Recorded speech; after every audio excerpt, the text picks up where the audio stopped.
Assalamualaikum warahmatullahi wabarakatuh. Selamat pagi Ananda semua. Salam sejahtera. Bunda harapkan semoga kalian dalam keadaan sehat selalu. Cerita hikayat.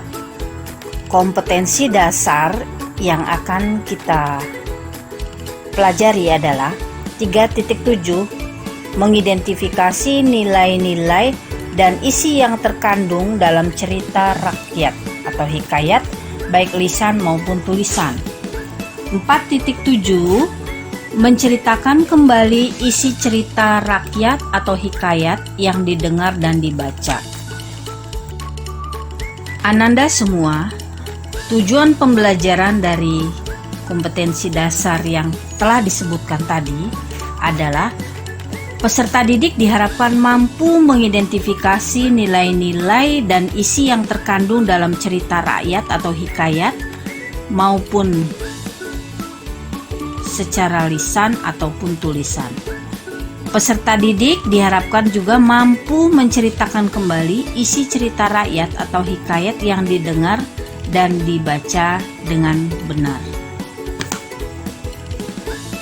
Baiklah, perhatikan Ananda semua peta konsep yang akan kita pelajari pada materi kali ini. Cerita rakyat atau hikayat. Yang akan kita pelajari ada dua. Pertama, mengidentifikasi cerita rakyat atau hikayat. Kedua, menceritakan kembali isi cerita rakyat atau hikayat. Di dalam mengidentifikasi cerita rakyat, ada beberapa hal yang harus kita ketahui. Pertama, definisi cerita rakyat atau hikayat. Yang kedua, isi cerita rakyat atau hikayat. Yang ketiga, nilai-nilai yang terkandung dalam cerita rakyat. Sedangkan di dalam menceritakan kembali isi cerita rakyat, ada dua hal yang harus kita ketahui. Pertama, mengidentifikasi kata-kata sulit. Karena di dalam cerita rakyat biasanya ada kata-kata sulit yang harus kita ketahui artinya atau kita pecahkan artinya. Yang kedua, menceritakan kembali isi cerita rakyat.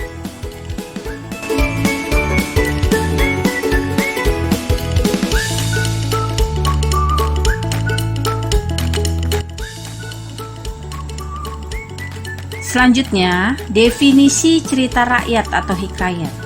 Hikayat adalah salah satu bentuk prosa lama yang menceritakan kehebatan atau kepahlawanan seseorang yang memiliki kekuatan di luar nalar manusia. Ciri-cirinya, cerita rakyat itu pertama, berkembang secara statis dan mempunyai rumus baku. Artinya terikat oleh aturan larik dan pola rima. Yang kedua, bersifat pralogis, artinya tidak sesuai dengan logika kita secara umum. Yang ketiga, bersifat istana sentris atau cerita biasanya mengambil atau mengupas kehidupan di istana, kepahlawanan. Lalu, ciri yang keempat, menyebar melalui tradisi lisan atau lebih dikenal dengan mitos. Lalu, nama penciptanya tidak diketahui, istilahnya anonim. Yang terakhir, cirinya penggambaran latar atau unsur di dalamnya menunjukkan asal cerita tersebut. Selanjutnya, isi cerita rakyat atau hikayat.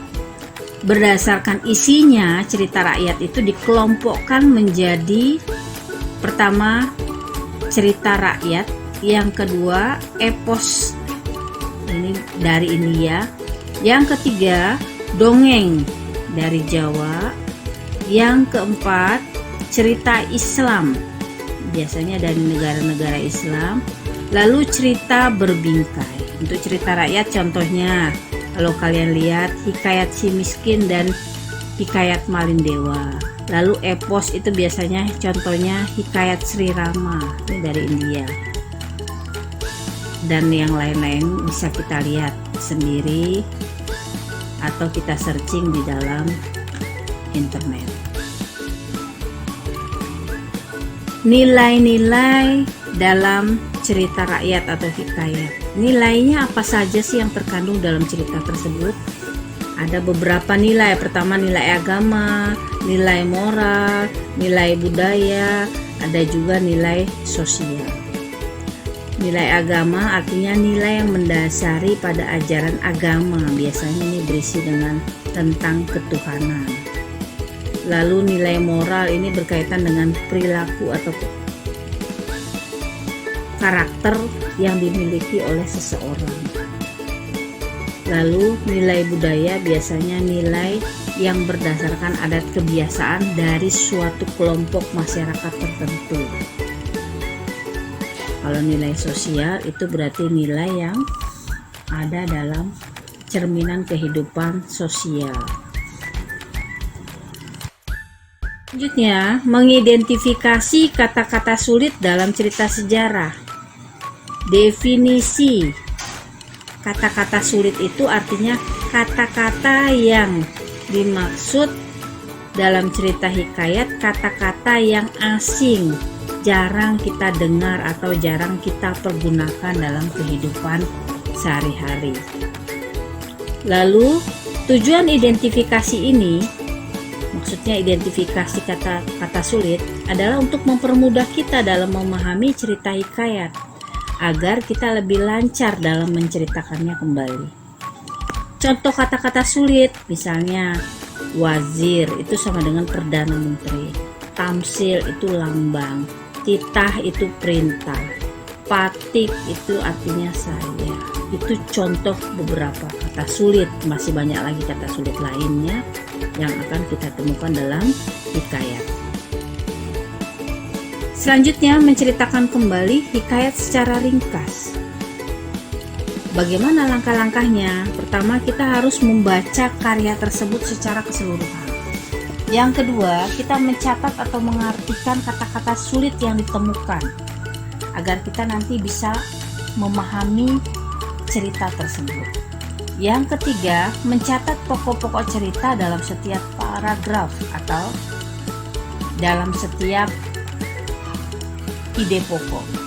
Yang terakhir, menceritakan kembali dengan bahasa sendiri berdasarkan catatan yang tersedia dari pemahaman kita terhadap cerita rakyat tersebut. Demikianlah materi tentang cerita rakyat atau hikayat yang saya sampaikan. Semoga bisa bermanfaat untuk Ananda semua.